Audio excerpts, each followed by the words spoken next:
Manchester, 28 de maio de 2003. Old Trafford, o estádio do Manchester United, cheio de italiano. Dois clubes do mesmo país se enfrentando pela maior taça do futebol europeu. Isso praticamente nunca acontece numa final de Champions League, mas aconteceu naquela noite. Juventus contra Milan, 90 minutos, prorrogação e o placar 0-0. Dida de um lado, Buffon de outro. Os dois goleiros mais em forma da Europa naquele momento. Ninguém conseguia balançar a rede, a decisão foi por os pênaltis. 3 jogadores da Juventus erraram. E aí chegou o último a cobrar do Milan, Shevchenko, o melhor atacante do mundo naquele momento. Ele bateu e a taça foi para o Milão. Na beira do campo, um homem de terno se levantou lentamente da cadeira. Não pulou, não correu, não gritou como louco. Ele apenas sorriu. Aquele sorriso calmo, quase indiferente, que você vai aprender a conhecer. Esse homem tinha acabado de vencer a sua primeira Champions League como treinador. E ia vencer mais 4. Esse homem se chama Carlo Ancelotti. E essa é a história de como um garoto de uma cidade minúscula do interior da Itália se tornou o maior treinador que o futebol já produziu.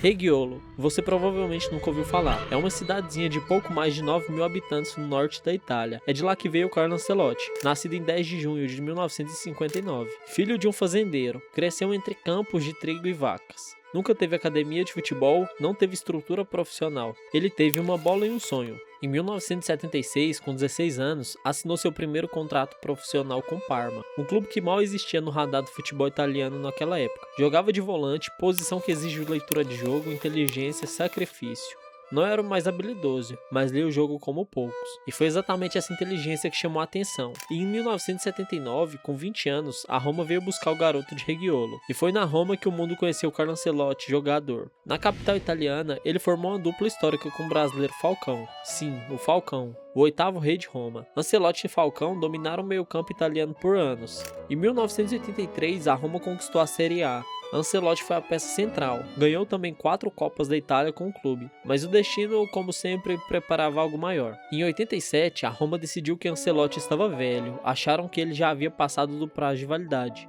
que o jogador estava no fim, e venderam para o Milan. Foi o maior erro que a Roma poderia ter cometido. No Milan, comandado por Arrigo Sacchi, Ancelotti encontrou um futebol diferente, um futebol que exigia inteligência tática, posicionamento perfeito, coletivo acima de tudo, e ele se encaixou como uma luva. Em 89 e 90, o Milan conquistou 2 Champions League consecutivas. Ancelotti foi titular em ambas, já acumulava 2 títulos da maior competição de clubes do planeta como jogador. Mas há uma curiosidade histórica que pouquíssimas pessoas sabem. Ancelotti jogou pela última vez em 19 de maio de 1992, foi um amistoso, no San Siro. O adversário? A seleção brasileira. O Brasil venceu por 1-0 com gol de Careca, e Ancelotti pendurou a chuteira sendo derrotado pelo país que mais tarde ele iria comandar. O destino tem um senso de humor impecável. Quando você acompanha a trajetória de Ancelotti como treinador, percebe que ele não surgiu de repente pronto e acabado. Ele foi construído por erros, nas demissões, nas humilhações. Em 1995, ele começou a carreira de treinador no Reggiana, um clube minúsculo que poucos se lembram. Depois foi para o Parma. Em 99, chegou sua grande chance, a Juventus, o maior clube da Itália. E aí veio o fracasso. Ancelotti ficou 2 anos na Juve, ganhou apenas uma taça Intertoto,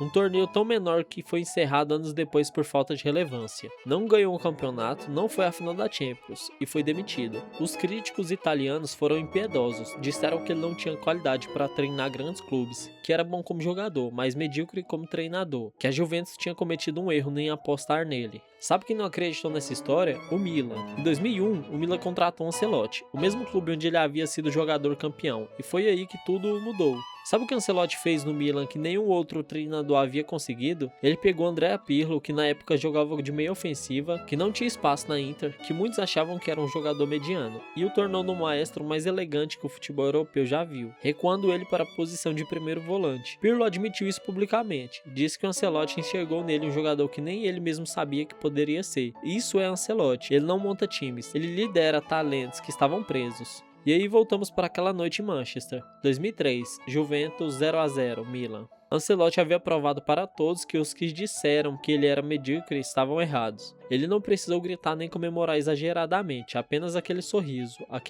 que diz, eu sabia. Mas o que faz Ancelotti ser diferente de todos os outros? O que separa ele de Guardiola, de Mourinho, de Ferguson, de Zidane, de todo mundo? Um número, um feito único na história.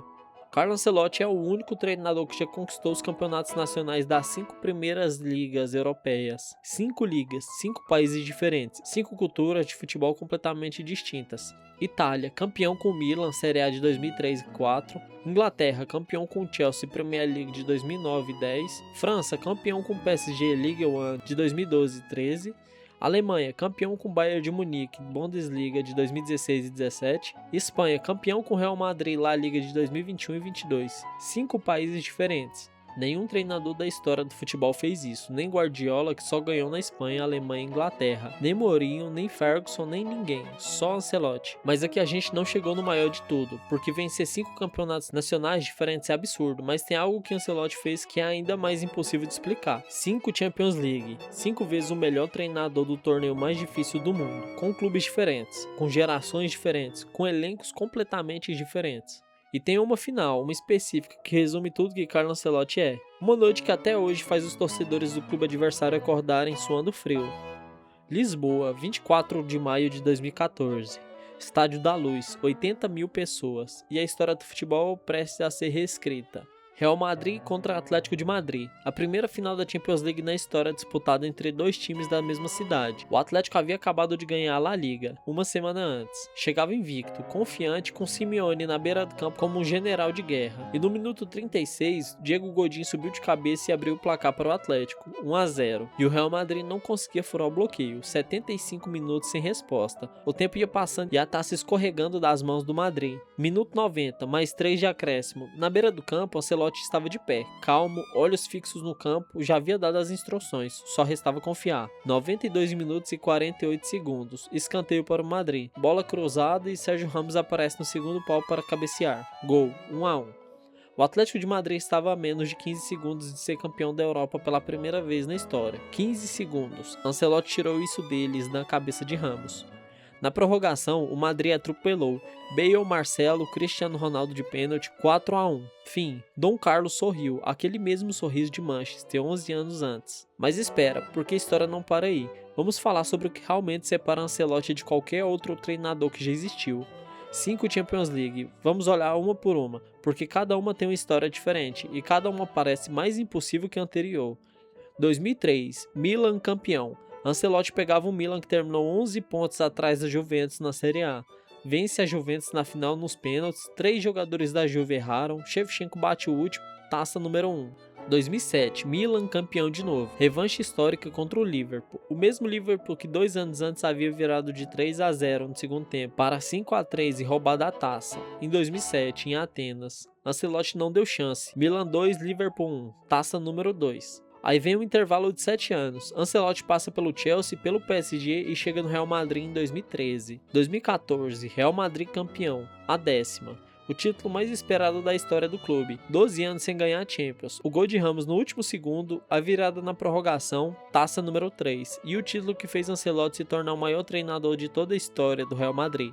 E aí ele vai para o Bayern, é demitido, passa pelo Napoli e volta para o Madrid em 2021. 2022, Real Madrid campeão. E é aqui que a coisa fica completamente fora da realidade. Deixa eu te contar o que aconteceu na temporada 21 e 22 da Champions League, porque o Ancelotti fez ali não tem explicação racional. Oitavas de final, PSG, o time com Messi, Neymar e Mbappé. Os franceses venceram o jogo de ida por 1-0 em Paris. Chegaram ao Bernabéu na volta dominando, até que Karim Benzema acordou. Em 17 minutos, 3 gols de Benzema. O PSG de Messi, Neymar e Mbappé eliminado. Quartas de final, Chelsea. O Real Madrid havia vencido em Londres por 1-3. Parecia resolvido. Na volta, o Chelsea colocou 3-0. O Madrid estava sendo eliminado. Faltava 10 minutos e o Rodrigo surgiu. E o Madrid foi para a prorrogação e classificou, agregado 5-4.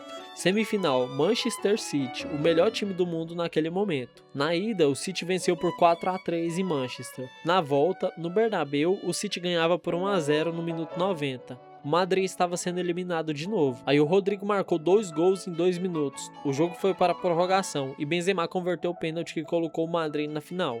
Na final, o Liverpool e o Madrid venceu por 1-0. Real Madrid de Ancelotti estava praticamente eliminado naquele torneio e voltou 4 vezes. E então veio 2024, Wembley, London.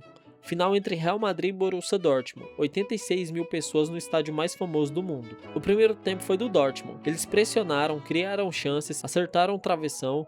O Madrid não chutou uma vez ao gol em todo o primeiro tempo. Ancelotti entrou no vestiário no intervalo, conversou com Jude Bellingham, com Toni Kroos, que estava disputando seu último jogo pelo Real Madrid antes de se aposentar, e mudou o time. No minuto 74, escanteio de Kroos, Carvajal subiu e cabeceou, 1-0. No minuto 83, Bellingham interceptou a bola, tocou para o Vini Júnior, que chutou colocando no canto, 2-0. Ancelotti havia conquistado a sua 5ª Champions League com 3 clubes diferentes, em 4 décadas diferentes. Nenhum treinador da história do futebol chegou perto disso, 5 títulos da maior competição de clubes do planeta. Mas você deve estar se perguntando, o que faz esse homem ser diferente?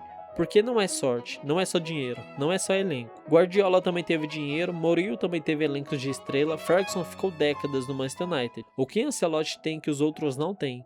A resposta é simples, e ao mesmo tempo é a coisa mais difícil do mundo. Ele não tenta mudar os jogadores, ele os libera. Foi Ancelotti quem recuou Andrea Pirlo para o volante no Milan, e Pirlo admitiu publicamente que se tornou o jogador que se tornou porque Ancelotti enxergou nele algo que nem ele mesmo sabia que existia. Foi Ancelotti quem deu a confiança ao Vinícius Júnior, que chegou no Real Madrid adolescente, inseguro, sem saber se era bom o suficiente. Ancelotti nunca duvidou dele publicamente, nunca colocou de lado, e Vinícius Júnior se tornou o melhor atacante da Europa. Ele não grita, não humilha, não impõe seu ego acima do jogo. Ele senta com o jogador, olha nos olhos e diz, eu confio em você. E os jogadores correm mais por esse sorriso calmo do que correriam por qualquer outro discurso de motivação. E em junho de 2025, a CBF anunciou o impossível. O maior técnico da história do futebol mundial chegou para comandar a maior seleção da história do futebol. Carlo Ancelotti, técnico do Brasil. O presidente da CBF na época da contratação, Edinaldo Rodrigues, disse ao fazer o anúncio: ele é o maior técnico da história e agora está à frente da maior seleção do planeta. Pensa comigo, Ancelotti nunca treinou uma seleção na vida e a primeira que ele treina é o Brasil. Na Copa de 2026, que está acontecendo, ele está buscando o Hexa, o título que o Brasil não conquista desde o título de 2002. 24 anos sem ganhar a Copa do Mundo. 24 anos de espera, e a CBF foi buscar o homem que ganhou 5 Champions League para acabar com esse jejum. Se o Ancelotti ganhar a Copa do Mundo com o Brasil em 2026, ele se torna o único treinador da história a ganhar a Copa do Mundo comandada por uma seleção de sua nacionalidade.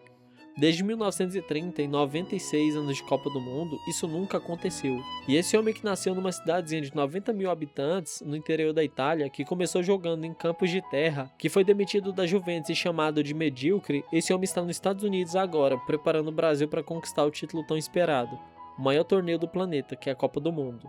Dom Carlo, o maior treinador que o futebol já viu, e a história dele ainda não acabou.